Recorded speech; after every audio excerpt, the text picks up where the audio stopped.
नमस्कार, मैं नवीन कुमार। आइए डालते हैं एक नज़र आज की खबरों पर। 25 सड़कों से आना जाना पड़ता था, बहुत सारी कठिनाइयों का सामना करना पड़ता था, लेकिन आज देखिए हर जगह को रेलवे लाइन का नए आविष्कार किया और निवेदन भी करने आया। इसलिए निवेदन करने आए कि लोगों को गुमराह किया जा रहा है, लोग को कहा जा रहा बैकवर्ड फॉरवर्ड हो गया, कोई कहता है आरक्षण खत्म हो जाएगा, कोई कहता है संविधान खत्म हो जाएगा। लालू यादव से संविधान बचने वाला है। सबसे ज्यादा संविधान को कुचलने वाला कोई नेता इस देश में है तो उसका नाम है लालू यादव, कोई दूसरा नहीं साथी। और आजकल अपने बेटी को देखिए चुनाव जिताने के लिए लालू यादव को डरपोक नेता है। फिर मैं कहता हूं, इसलिए मैं कहता हूं कि डरपोक नेता है कि अभी लवकुश के 10 उम्मीदवार उतारे हैं, 10 उम्मीदवार। काहेला तो सम्राट चौधरी उप मुख्यमंत्री हो गए, पार्टी के अध्यक्ष हो गए और नीतीश कुमार जी बिहार के मुख्यमंत्री हैं, तो हमारा और आपका वोट तोड़ना चाहते हैं। गलतफहमी में मत रहिएगा कि मेमना और शेर का लड़ाई है, मेमना पालना है कि शेर पालना है, ये आपको भी तय करना है साथी। यहां कुछ नहीं है। लोग कहेंगे आरक्षण खत्म हो जाएगा, संविधान खत्म हो जाएगा। याद है ना 15 साल लालू जी का राज था साथी। लालू जी कहते थे कि हम गरीबों का संरक्षण देने वाले लोग हैं, लेकिन याद कीजिए लालू ने सिर्फ अपराधी पैदा किया, गुंडा पैदा किया। और आपके यहां भी जो हॉस्पिटल सैंक्शन हुआ था उसको उठा के भी दूसरे जगह लेके चला गया, यही है ना।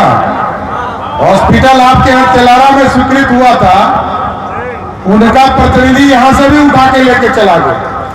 एकदम अस्वस्थ रहिए, ये मुख्यमंत्री नीतीश कुमार जी और सम्राट चौधरी की सरकार है, आपको भी न्याय देने का काम हम लोगों की। और आप लोग बताइए 10 साल हो गया नरेंद्र मोदी जी को प्रधानमंत्री रहे, एक और काम बता दीजिए जो नरेंद्र मोदी जी ने कहा भगवा में, एक काम बता दीजिए जो नरेंद्र मोदी जी भभुआ के लिए किए। अरे बिहार के लिए भी कुछ नहीं किए, बिहार के लिए नहीं किए, गुजरात के लिए खाली किए हैं और बिहार के साथ सौतेला व्यवहार किए। बिहार ने 40 में से 39 सांसद दिया, कौन सा काम हो गया?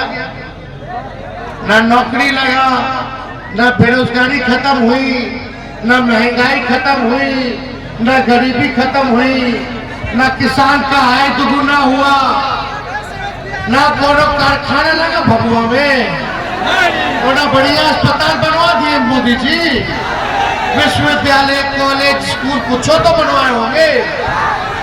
अरे कोनो निवेश लाए भभुआ में?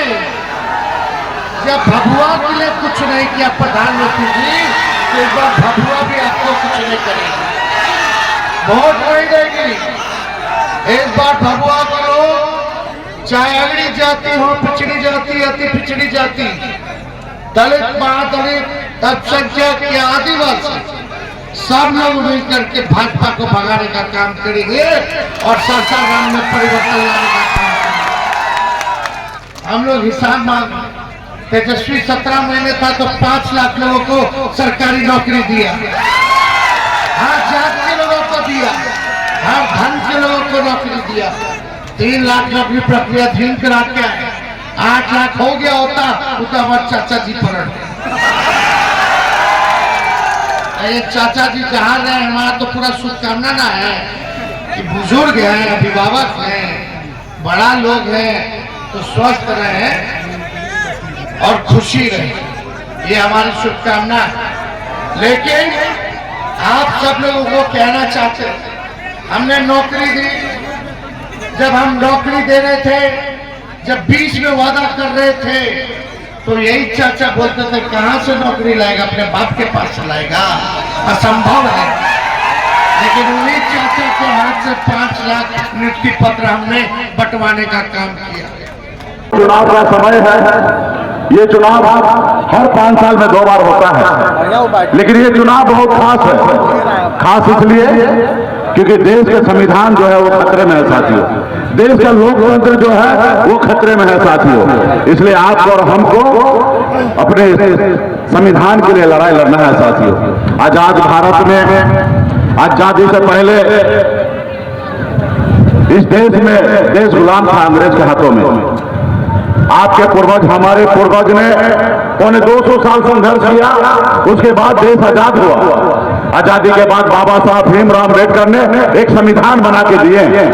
आजाद भारत में अगर गरीब, पिछड़ा, दलित एक निषाद मल्ला का बेटा आपके सामने में सीना चौड़ा करके अगर अपनी बात रख रहा है तो ये बाबा साहब भीमराव अम्बेडकर का संविधान का वजह से साथियों। इसलिए साथियों, अगर आप चाहते हैं कि आपके आने वाला पीढ़ी सर उठा के जिए, मान सम्मान अधिकार के साथ जिए, तो जरूरी है इस देश के संविधान के लिए रक्षा करने के लिए लड़ाई लड़ने का साथियों। इसलिए जरूरी है इंडिया गठबंधन को चुनाव जिताए और हमारे भाई मनोज राम जी यहाँ पे कांग्रेस पार्टी इंडिया गठबंधन के संयुक्त उम्मीदवार हमारे मनोज राम जी है, इनको जिताइए। क्योंकि दिल्ली में जो सरकार है वो गरीब पिछड़ा का सरकार नहीं है। वो नहीं चाहता कि गरीब समाज आगे बढ़े। आप सब जानते हैं एक गरीब मजदूर घर में मेरा जन्म हुआ, ऐसे घर में जन्म लिया जिस घर में इतने अभाव था कि एक रोज पिताजी मछली न मारे तो दूसरे रोज घर से खाना नहीं बनता, ऐसे गरीब घर में जन्म लिया। संघर्ष किया, बॉम्बे में जाकर 900 रुपये महीने पे नौकरी किया। मैंने देखा लोग चांद पे घर बनाने के लिए सोच रहा, लेकिन हमारे लोगों के लिए इस धरती पर रहने के लिए घर नहीं है। मैंने बॉम्बे के ऐशोआराम जिंदगी को छोड़कर अपने प्रदेश बिहार आके अपने समाज के हक अधिकार के लिए संघर्ष करने लगा, लड़ाई लड़ने लगा। आपने देखा 2020 में संघर्ष के बदौलत हमने बिहार में 4 विधायक बनाए, अपने लोगों के लिए काम कर रहा था। हमारे समर्थन से बिहार में सरकार बना। अगर हम समर्थन नहीं देते तो नीतीश कुमार का सरकार नहीं बनता। हम मंत्री बने, काम कर रहे थे, लेकिन आपने देखा उन्होंने क्या किया मेरे साथ, मेरा 4 विधायक खरीद लिया, हमको सरकार से बाहर कर दिया। तो सरकार हमने बनाया था, वो नहीं चाहता कि गरीब मछुआरा मल्ला का बेटा सर ऊंचा करके काम करे। उन्होंने हमें रोड पे लाने का काम किया साथियों। इसलिए तमाम हमारे साथी से कहूंगा, क्योंकि दिल्ली में जो सरकार है वो गरीब पिछड़ा की सरकार नहीं है। उन्होंने आपसे क्या वादा किया था, अच्छे दिन लाएंगे, क्या मिला क्या आपको अच्छे दिन बताइए। उन्होंने कहा किसान का आमदनी दुगुना करेंगे, क्या हुआ क्या? उन्होंने कहा देश में 2 करोड़ युवा को हर साल नौकरी देंगे, अभी तक 20 करोड़ नौकरी देना होता, क्या दिया क्या? उन्होंने कहा हर गरीब को पक्का मकान बना के देंगे, मिला क्या? इसलिए साथियों, ये जो दिल्ली में जो सरकार है वो गरीब पिछड़ा किसान का सरकार नहीं है, युवा का सरकार नहीं है, सिर्फ उसको कुर्सी पर रहना है। इसलिए इस सरकार को बदलने की आवश्यकता है। तो आप सभी से आग्रह, जो लोग यहाँ 2 लोग चलाते रहे लालू नीतीश, इनकी राजनीति तो आप जानते ही हैं। इनका पूरा फोकस ये है भाई समाज को बांटो, सबको गरीब रखो, सबको अनपढ़ रखो, सबको मजदूर रखो और सबको समाजवाद और समता मूलक बात करके सामाजिक न्याय के नाम पर सबको बेवकूफ बनाकर वोट लेते रहिए।